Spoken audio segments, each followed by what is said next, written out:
যেখানে অর্জুন শ্রীকৃষ্ণের কাছে বারে বারে প্রশ্ন করছেন এবং ভগবান শ্রীকৃষ্ণ তাকে উত্তর দিচ্ছেন, একের পর এক উত্তর, যে উত্তর আমাদেরই কিছু প্রশ্নের উত্তর। দেখুন, যখন কুরুক্ষেত্রের যুদ্ধে সবাই উপস্থিত হলো, কিসের জন্য?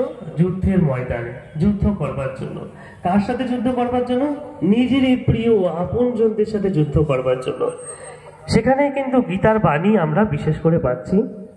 ভগবান শ্রীকৃষ্ণ সেই গীতার বাণী দান করছেন, এবং যাকে আমরা বেদের সার, উপনিষদের সার, আরো বিভিন্ন রকম কথা বলে থাকি, কেননা সেটা আমাদের জীবনে অত্যন্ত এবং অপরিহার্য বিষয়। এখন কথা হচ্ছে, সেখানে গীতাতে ভগবান কিভাবে শ্রীকৃষ্ণকে আমাদের স্বরূপ রূপে জ্ঞান দান করলেন।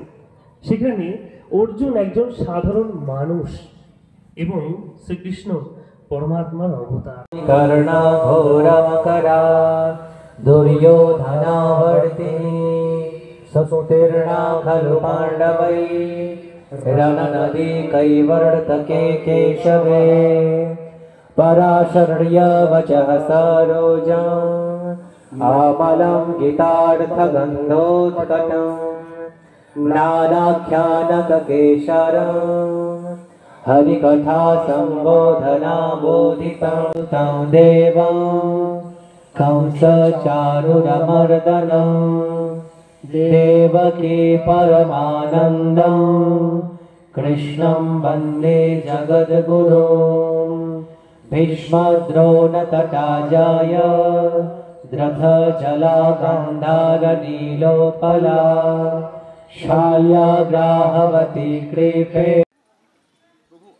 আজকে কি উদ্দেশ্যে এই হাজার ভক্তের সমাগমে আপনাদের এই গীতা পাঠ অনুষ্ঠান? আসলে আমরা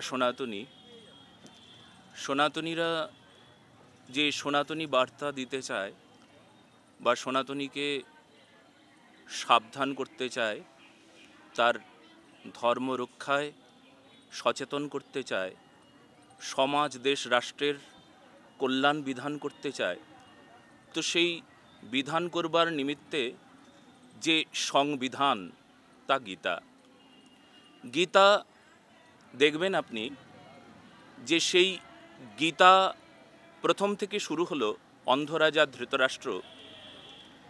তিনি অন্ধ, তার অন্ধত্ব ঘোচানোর জন্য। অন্ধ রাজা ধৃতরাষ্ট্র আসলে এটি একটা চরিত্র, যে চরিত্রটি আমাদের সমাজেও রয়েছে। আমরা জ্ঞানান্ধ হয়ে পড়েছি, আমরা ধর্মহীন হয়ে অধর্মের সঙ্গে আমরা আপোষ করে আমরা অমন অন্ধ হয়ে উঠেছি। আমরা আমাদের সচেতনতা আমরা লাভ করতে পারি নাই যে আমরা কে, আমাদের কি করণীয়, আমাদের কি করা উচিত। আমি এই পশ্চিমবঙ্গের মাটি থেকে বলতে চাই যে আজ পর্যন্ত সনাতনীরা এমন কথা কখনো বলে নাই যে পথে যে অন্য কোনো সম্প্রদায় হটাও, মুসলিম হটাও বা খ্রিস্টান হটাও। আমি একদম জোর গলায় বলতে পারবো, ইতিহাস সাক্ষী, আজ পর্যন্ত পশ্চিমবঙ্গের মাটিতে দাঁড়িয়ে কেউ অমনভাবে স্লোগান করে রাস্তায় মিছিল করে বলে নাই যে মুসলমান হটাও, খ্রিস্টান হটাও, বৌদ্ধিস্ট হটাও। কিন্তু আমরা এমন উদাহরণ পেয়েছি মেদিনীপুর জেলায়, পূর্ব মেদিনীপুরে এমন উদাহরণ পেয়েছি যেখানে হিন্দু হটাও শব্দ আমরা পেয়েছি। আসলে আমরা বড় অসহায় হয়ে পড়েছি, তবুও আমরা আমাদের শক্তি আমাদের গীতায়, আমাদের ঐক্য স্থাপনকারী গীতায়, ধর্ম রক্ষা করে গীতায়, আমাদের সমাজ চেতনাকে জাগিয়ে তোলে আমাদের গীতায়, আমাদের একতা ঐক্যতা স্থাপন করে আমাদের গীতায়। তাই আমরা গীতা পাঠে, আমরা যেখানেই যাই সেখানে আমরা গীতা পাঠের ব্যবস্থা করি। সমাজ সচেতনতার বিশেষ অঙ্গ গীতা, তাই আমরা এই গীতা পাঠের এই সুব্যবস্থা করেছি। আপনারাও সবাই এসেছেন। উদ্দেশ্য, সম্প্রতি বাংলাদেশে হিন্দু সম্প্রদায়ের নির্যাতনের খবর সব রকম মিডিয়ায় দেখানো হচ্ছে, তো সে বিষয়ে আপনাদের এখানে আপনারা যারা হিন্দু ধর্মের প্রবর্তক বা হিন্দু ধর্মকে এগিয়ে নিয়ে যাচ্ছেন, আপনাদের সেই বিষয়ে কী বার্তা আছে? দেখুন, এখন আমাদের ওই একটাই শব্দ যে আমাদের এক হতে হবে। আমরা পূর্বে জোট ছিলাম না বলেই এত সমস্যা ছিল। জোটের একটা বল, একটা শক্তি, বর্তমানে বাংলাদেশের যে পরিস্থিতি, সেই পরিস্থিতি এই ভয়াবহ হবার পেছনে একটাই কারণ ছিল।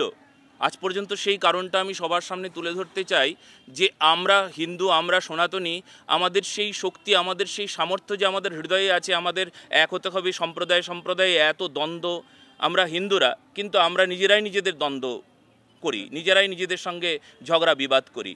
যেই ঝগড়া বিবাদের জন্য কি হচ্ছে না, আমাদের সংগঠন, আমাদের সবাই আমরা এক হব, এক হয়ে থাকব, সেটা পূর্বে হয় নাই। আপনি দেখবেন যে বাংলাদেশের পরিস্থিতি যখন প্রধানমন্ত্রী শেখ হাসিনা চলে গেলেন, তারপরে যে পরিস্থিতি হয়ে গিয়েছিল, সেই সময় যখন সনাতনীরা সব এক হবার জন্য চেষ্টা করলো, এই চেষ্টাটা যদি পূর্ব থেকে হতো, আজকে পশ্চিমবঙ্গ বা আজকে সারা ভারতবর্ষের সকল সনাতনীদের এটাকে উদাহরণ রেখে সবাইকে এক হবার জন্য, সবাইকে সনাতনীরা সংঘবদ্ধ হবার জন্য, সবাই সনাতনীরা যেন বুঝতে পারে আমি সনাতনী, আমি জানতে পারি আমি সনাতনী, আমার যেন বোধ বিচার বিবেচনা আছে। আমরা তো সেকুলার হয়ে গিয়েছি, আমরা বড়, এটা দুর্ভাগ্য আমাদের। আমরা নিজেকে মনে করি, এখানে দেখুন কালকে 25 ডিসেম্বর মানে আমরা ক্রিসমাস ডে পালন করলাম, কিন্তু দেখুন রামনবমী পালন করতে হিন্দুরা কিন্তু রামনবমী পালন করতে আমরা দেখতে পাই না, কৃষ্ণ জন্মাষ্টমী পালন করতে আমরা দেখতে পাই না। আমরা তাদেরকে দেখতে পাই না যে ভগবান চৈতন্য মহাপ্রভুর আবির্ভাব তিথিতে তারা উদযাপন করলো, তারা আনন্দ উৎসব করলো, সেটা দেখতে পাই না। সারা রাত জেগে আমরা কেক কাটতে দেখতে পাই, কিন্তু ভগবান কৃষ্ণের জন্মাষ্টমীতে নিশি জাগরণ আমরা দেখতে পাই না। আমরা বড় এই যে সভ্যতাকে তৈরি করতে আমাদের যে কতটা সময় লাগবে, কেন পিছিয়ে গেছি? কারণ আমরা যখন দেখেছি শক, হুন, পাঠান, মোগল তারা এলো, তাদের মতন আমরা চলতে শিখেছি, মোগলদের মতন দাড়ি রাখতে শিখেছি, মোগলদের মতন টুপি পরতে আমরা শিখে গেছি, মোগলদের মতন আমরা হয়ে গিয়েছিলাম সেই সময় মোগল যুগে। কত লোক, আর ইংরেজরা এলো, ইংরেজদের মতন স্যুট, কোট, টাই, বুট স্যুট করে আমরা তাদের মতন চলতে শিখেছি। আজকে আমাদের যে আমরা সনাতনী, আমাদের কি করণীয়, আমাদের কিভাবে চলা উচিত, আমাদের সংস্কার কি, আমাদের সংস্কৃতি কি, আমাদের গ্রন্থ কি, আমাদের গ্রন্থ যে আমাদের হৃদয় গ্রন্থি খুলে যায়, এটা বাংলাদেশে প্রচার বা সারা পৃথিবীতে এমনভাবে প্রচার করতে হবে। বাংলাদেশে এই প্রচারটা এতটা জোরালো ছিল না, আজকে পশ্চিমবঙ্গেও তাই জোরালো নাই। এই জন্য সনাতনীরা আমরা পিছিয়ে পড়েছি। আর পশ্চিমবঙ্গ আপনি নিজেই বুঝতে পারেন বা আপনি নিজেও জানেন, আমি সেই সম্পর্কে কিছু বললে হয়তো এরপরে মুখ বন্ধ করে দেওয়ার নানান রকম ব্যবস্থা হবে, আমি সেই সম্পর্কে মুখ খুলতে চাই না। তবে আমি যেটা বলতে চাই আপনারা নিজেরাই দেখুন। আমি তো বললাম যে আমি আপনাদের গ্যারান্টি দেব, কোনো সনাতনীরা আজ পর্যন্ত পথে দাঁড়িয়ে মিছিল করে তারা খ্রিস্টান হাটাও, বুদ্ধিস্ট হাটাও, মুসলমান হাটাও বলে নাই। কিন্তু এটা উদাহরণ হয়ে গেছে যে পশ্চিমবঙ্গে দাঁড়িয়ে, ভারতবর্ষের মাটিতে দাঁড়িয়ে, সনাতনী দেশে দাঁড়িয়ে তারা বলতে সাহস পায় হিন্দু হাটাও। বিশ্ব শান্তির উদ্দেশ্যে একবার বিশ্ব শান্তি তখনই আসবে যখন আমরা সনাতনীর এই মন্ত্রকে আস্বাদন করব। কোন মন্ত্র? অয়ম নিজ পরিবেতে গণনা লঘু চেতা সাম উদার চরিতানন্ত বসুধৈব কুটুম্বকম। এই মন্ত্র কেবলমাত্র আমি নিজেকে দেখলে চলবে না, দেখতে হবে সমাজকে, দেখতে হবে দেশকে, দেখতে হবে রাষ্ট্রকে। সকলে অপরের জন্য কিছু ভাবনা, যে ভাবনাকে মানুষের হৃদয়কে বিশাল সুবিশাল করে দেয়, যেখানে উদার চরিতানান্ত বসুধৈব কুটুম্বকম, সারা পৃথিবীর সঙ্গে আত্মীয়তা স্থাপন করে, সেটা আমাদের সনাতন ধর্মই পারে। আমি অন্য কারোর মধ্যে সংকীর্ণতা দেখেছি, কিন্তু আমাদের সনাতন ধর্মে এক বিন্দু সংকীর্ণতা নেই। আমি জোর গলায় কিছুক্ষণ আগে বললাম না যে আপনারা উদাহরণ এমন পাবেন না যে কোনো হিন্দুরা আজ পর্যন্ত রাস্তায় নেমে বলেছে অন্য কোনো সম্প্রদায়কে হাটাও।